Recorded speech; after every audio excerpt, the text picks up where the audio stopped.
L'immagine di Via Atenea, la strada principale del centro di Agrigento, quella dei negozi, semideserta, sembra essere lo specchio del periodo, di ristrettezze finanziarie per la gran parte ed in cui si cerca per quanto possibile di risparmiare per arrivare alla fine del mese. Siamo a dicembre, si avvicinano le festività natalizie, tempo tradizionalmente dedicato ai regali. A sentire gli intervistati prevale la linea dell'essenziale. Non lavoro, quindi sto facendo un tirocinio abilitativo non pagato, quindi devo un po' stare sulle strette, cercare dove sono gli sconti, adesso già c'è qualcosina ho visto, però se non è necessario rimandare al mese prossimo. E più che altro comprare regali per i parenti più intimi, per i congiunti, qualche amico. La crisi dalle nostre parti non è un fattore economico, è un fattore psicologico, perché pochissime aziende hanno chiuso. Ma tre quarti degli agrigentini vivono su impieghi pubblici e per loro crisi non ce n'è, anche se c'è un problema sulle pensioni. Quindi è solamente un problema di comunicazione della crisi a livello mondiale che incide psicologicamente sulle persone. Non ne posso fare assolutamente, perché ho due figli a casa disoccupati, acculturati al massimo. Con la mia pensione riesco a fare la spesa e basta. Ma questi dovrà farli.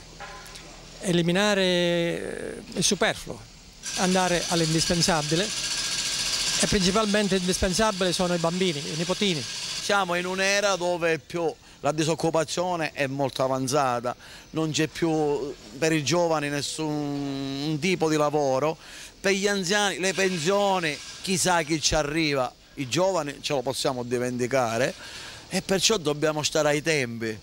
Il calo dei consumi si traduce in crisi per gli esercenti che sperano tuttavia in una ripresa.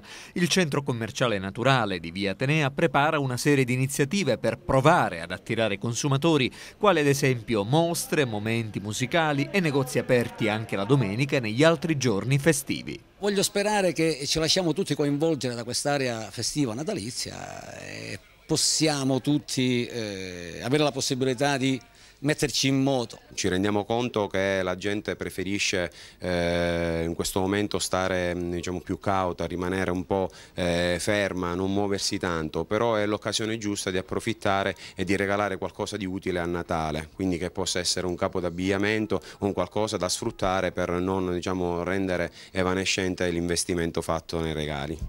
Compatibilmente con la carenza di risorse finanziarie, il Comune di Agrigento si sta adoperando per far respirare l'aria natalizia.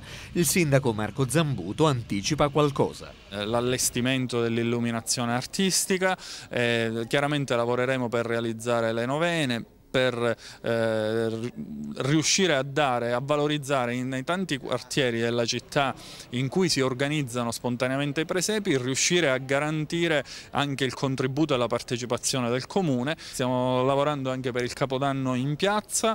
Per quanto riguarda l'albero di Natale abbiamo ricevuto una proposta da parte di sponsor, stiamo facendo un lavoro importante con il centro commerciale naturale della Via Atenea che ha fatto e farà delle proposte per anche loro allestire bene la Via Atenea. Io ritengo che mettendoci insieme pubblico e privato riusciremo, nonostante le difficoltà e i tempi difficili che si vivono da un punto di vista economico, a rendere il Natale, l'atmosfera natalizia per quella che questa merita.